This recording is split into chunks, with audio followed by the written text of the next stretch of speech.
Assalamualaikum students, hope so you all are doing well. Today we are going to start our next chapter, that is atomic structure.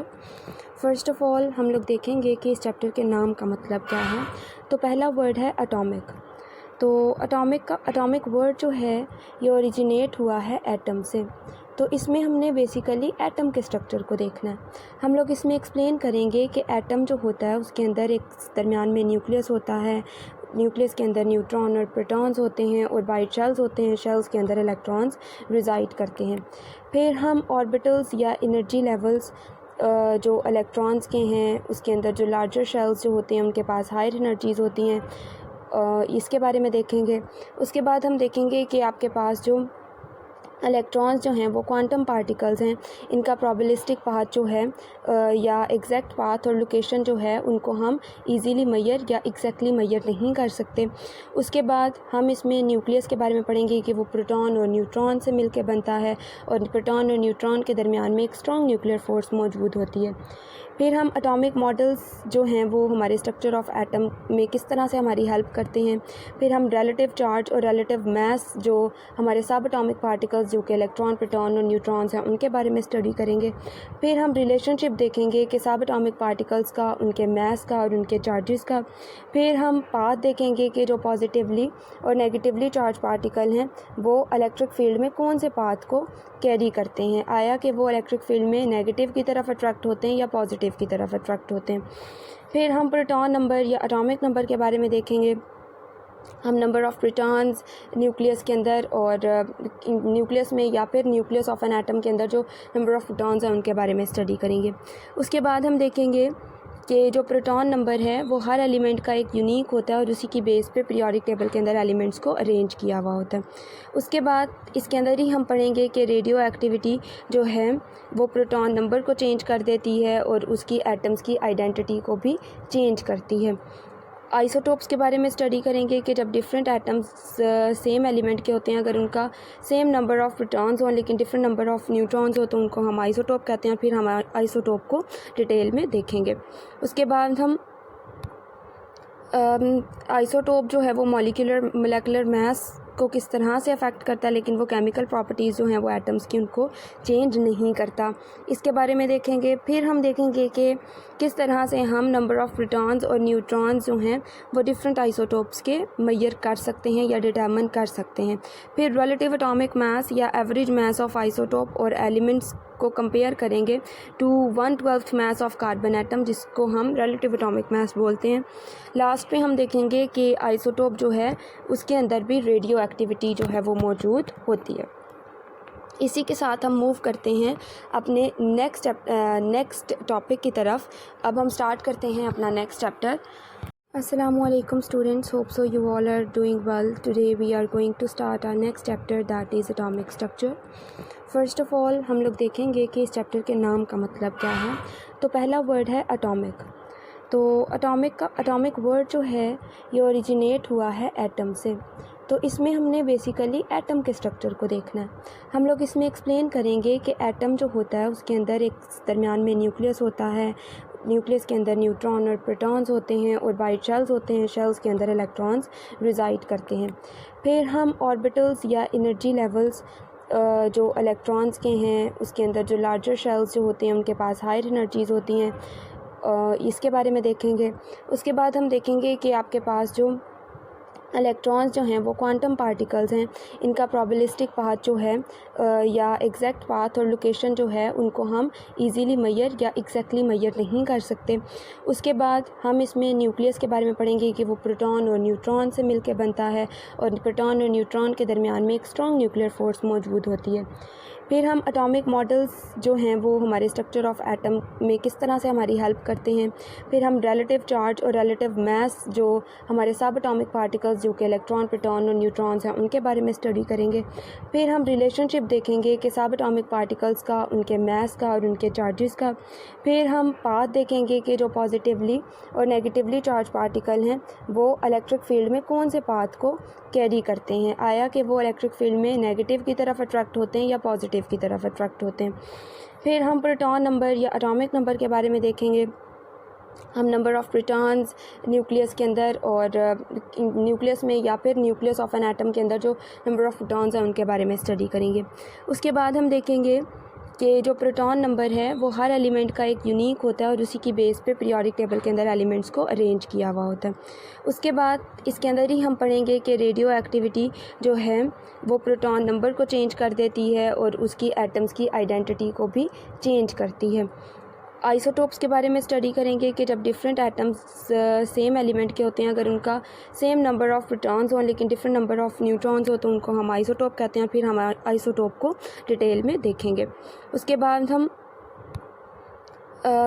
Isotope जो है वो molecular mass को किस तरह से affect करता है, लेकिन वो केमिकल प्रॉपर्टीज़ जो हैं वो एटम्स की उनको चेंज नहीं करता, इसके बारे में देखेंगे। फिर हम देखेंगे कि किस तरह से हम नंबर ऑफ़ प्रोटॉन्स और न्यूट्रॉन्स जो हैं वो डिफरेंट आइसोटोप्स के मेजर कर सकते हैं या डिटरमिन कर सकते हैं। फिर रिलेटिव एटॉमिक मास या एवरेज मास ऑफ आइसोटोप और एलिमेंट्स को कंपेयर करेंगे to 1/12 mass of carbon atom, जिसको हम रिलेटिव एटॉमिक मास बोलते हैं। लास्ट में हम देखेंगे कि आइसोटोप जो है कि जो हमारे पास आइसोटोप होते हैं वो एग्जिबिट करते हैं रेडियो एक्टिविटी। नेक्स्ट है हमारे पास, हम इसमें डिस्कस करेंगे कि हमारे पास जो आइसोटोप्स हैं वो कार्बन डेटिंग को यूज़ करके किस तरह से मेडिकल इमेजिंग जो है उसको परफॉर्म करते हैं। हम फॉर्मेशन ऑफ पॉजिटिव आइंस और नेगेटिव आइंस के बारे में पढ़ेंगे। हम इंटरप्रेट करेंगे कि सिंबल्स जो हैं वो एटम्स और आइंस के लिए किस तरह से यूज़ किए जाते हैं। रिलेटिव एटॉमिक मास को जो कैलकुलेट करना है वो सीखेंगे। उसके अलावा हम कैलकुलेट करेंगे रिलेटिव एटॉमिक मास किसी भी आइसोटोप का, गिवन रिलेटिव एटॉमिक मास और उसकी अबंडेंस जो है वो सारे रिलेटिव आइसोटोप्स की जो है वो हम कैलकुलेट कर सकते हैं। आगे हम बात करते हैं कि हमारे पास जो इंट्रोडक्शन है उसमें क्या बताया गया है। So first of all elements जो हैं वो एलिमेंट्स के बारे में यहाँ पे हमें बताया गया है कि एलिमेंट्स जो होते हैं वो डिफरेंट होते हैं एक दूसरे से। इसी तरह जो लार्ज नंबर ऑफ़ एलिमेंट्स जो हैं वो एग्जिस्ट करते हैं in the form of solid. बहुत थोड़े ऐसे एलिमेंट्स हैं जो लिक्विड फॉर्म में एग्जिस्ट करते हैं और बाकी के जो एलिमेंट्स हैं वो गैसियस फॉर्म के अंदर एग्जिस्ट करते हैं। और ये सारे एलिमेंट्स जो हैं वो बेसिकली किससे मिलके बनते हैं? एटम से। अब आगे आपको बताया गया है, क्वेश्चन किया गया है कि क्या आपने कभी ये सोचा है कि ये एलिमेंट्स एक दूसरे से डिफरेंट किस तरह से होते हैं। जैसे आयरन जो है वो डिफरेंट होता है गोल्ड से, गोल्ड इन रिटर्न डिफरेंट होता है एलुमिनियम से, एलुमिनियम इन रिटर्न डिफरेंट होता है जिंक से। तो बेसिकली आपके पास ये होता क्यों है कि आयरन जो है, आयरन देखें तो आयरन एक हैवी मेटल है, एलुमिनियम और जिंक जो हैं ये लाइट मेटल्स हैं। मेटल्स जो होते हैं मोस्टली लस्ट्रस होते हैं, जबकि नॉन मेटल्स जो हैं जैसे कि हमारे पास आ जाता है सल्फ़र आ जाता है या कार्बन आ जाता है तो ये ज़रा डल फॉर्म के अंदर होते हैं। तो इनकी प्रॉपर्टीज़ में जो डिफरेंस होता है वो बेसिकली इनके जो कॉन्स्टिट्यूएंट्स एटम्स होते हैं जिनसे हमारे पास एलिमेंट्स मिलके बनते हैं। जैसे कि हमने पढ़ा था कि जब एटम्स कंबाइन करते हैं तो वो हमारे पास किसको बनाते हैं? एलिमेंट्स को। तो अगर हमारे पास जो एटम्स हैं वो डिफरेंट होंगे तो हमारे पास एलिमेंट भी डिफरेंट बनेंगे। तो हमारे पास जो आयरन मेटल है और कार्बन नॉन मेटल है ये किस रीज़न की वजह से है कि इनके जो कॉन्स्टिट्यूएंट्स एटम्स हैं वो डिफरेंट हैं। तो कॉन्स्टिट्यूएंट्स एटम डिफरेंट होने की वजह से हमारे पास जो हमारे एलिमेंट्स हैं वो भी क्या हैं? डिफरेंट हैं। नेक्स्ट अब हमारे पास स्टार्ट हो रहा है प्रॉपर हमारा chapter. So the first topic is structure of an atom. इसके पहले हमें थोड़ी सी हिस्ट्री के बारे में बताया गया है कि 1803 के अंदर एक इंग्लिश केमिस्ट था जिसका नाम था जॉन डाल्टन। उसने हमें डाल्टन एटॉमिक थ्योरी के बारे में बताया। उस थ्योरी के मुताबिक उसने क्या कहा कि आपके पास जो एटम है वो बेसिकली क्या है? एक स्मॉलेस्ट पार्टिकल है। इट्स ओके, हम इसके बारे में जानते थे। और उसने कहा कि इस एटम को फर्दर डिवाइड नहीं किया जा सकता। मतलब कि ये जो एटम है ये इनडिविजिबल है।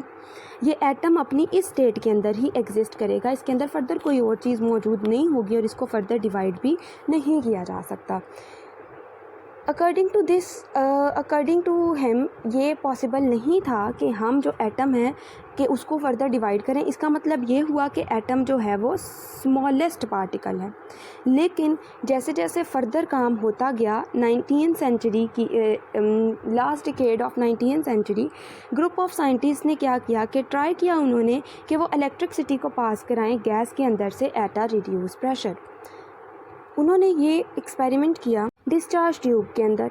तो उस एक्सपेरिमेंट को उन्होंने नाम दे दिया डिस्चार्ज ट्यूब एक्सपेरिमेंट। बेसिकली हुआ क्या कि जैसे हम खाना बनाने के लिए डिफरेंट तरह के पॉट्स यूज़ करते हैं, तो उन्होंने ये एक्सपेरिमेंट परफॉर्म करने के लिए एक ट्यूब ली that was named as discharge tube.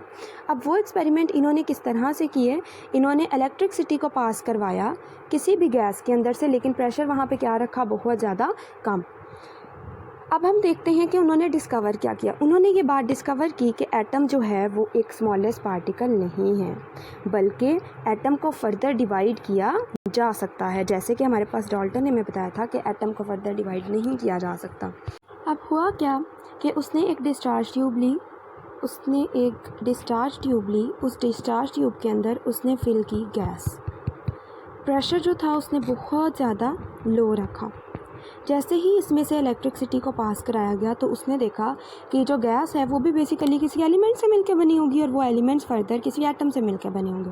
तो उसने देखा कि जो एटम है वो नो लॉन्गर स्मॉलेस्ट पार्टिकल, मतलब कि वो स्मॉलेस्ट पार्टिकल नहीं है, बल्कि इसके अंदर और भी छोटे छोटे पार्टिकल्स मौजूद हैं।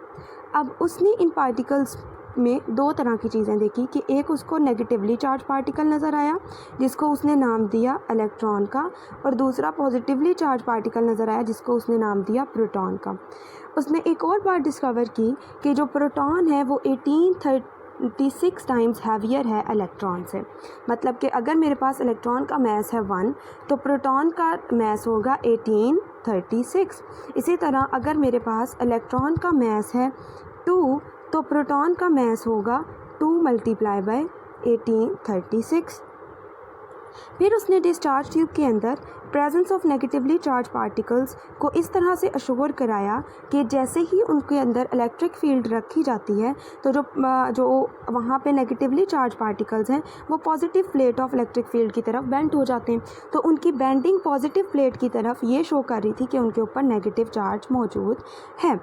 इसी तरह पॉजिटिवली चार्ज पार्टिकल्स को इस तरह से कंफर्म कराया गया कि इलेक्ट्रिक फील्ड के अंदर वो नेगेटिव प्लेट की तरफ मूव कर रहे थे। तो हम लोगों ने यहाँ पे क्या देखा कि जो स्ट्रक्चर ऑफ एटम है, जो एटम का स्ट्रक्चर अब हम देखते हैं उसकी हमने शुरुआत देखी कि 1803 में एक इंग्लिश केमिस्ट था जॉन डाल्टन, उसने कि जो एटम है वो इंडिविजिबल पार्टिकल है, उसको फर्दर डिवाइड नहीं किया जा सकता, तो इस लिहाज से जो एटम है वो स्मॉलेस्ट पार्टिकल है। लेकिन last decade of 19th century में ग्रुप ऑफ साइंटिस्ट ने इलेक्ट्रिसिटी पास कराई गैस के अंदर से एट अ रिड्यूस प्रेशर।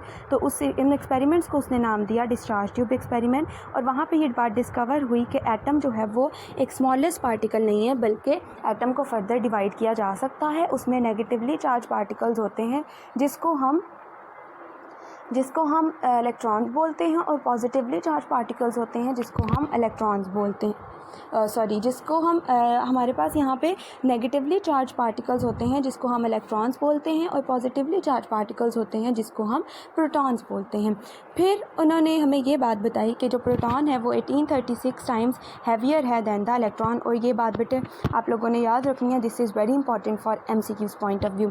फिर डिस्चार्ज ट्यूब में नेगेटिवली चार्ज पार्टिकल और पॉजिटिवली चार्ज पार्टिकल्स को कंफर्म कराया गया by using the electric field लगाने की वजह से जो नेगेटिव चार्ज थे वो डिफ्लेक्ट हुए पॉजिटिव प्लेट की तरफ, और जो पॉजिटिव चार्ज पार्टिकल्स थे वो डिफ्लेक्ट हुए नेगेटिव चार्ज प्लेट की तरफ। तो इस तरह से हमें ये बात श्योर हो गई कि जो एटम है उसके अंदर दो तरह के पार्टिकल्स मौजूद होते हैं, the one is negative and the other one has the positive charge, और उनको हमने नाम दिया इलेक्ट्रॉन एंड प्रोटॉन का। और इस बात से हम लोगों को ये बात पता चलती कि आपके पास जो डाल्टन ने थ्योरी दी थी वो कम्प्लीटली रॉन्ग थी। होप सो कि ये छोटा सा टॉपिक आपको अच्छे से समझ आ गया होगा। अगर आपको वीडियो अच्छी लगे तो do like, subscribe and don't forget to share it with your friends. Thank you so much.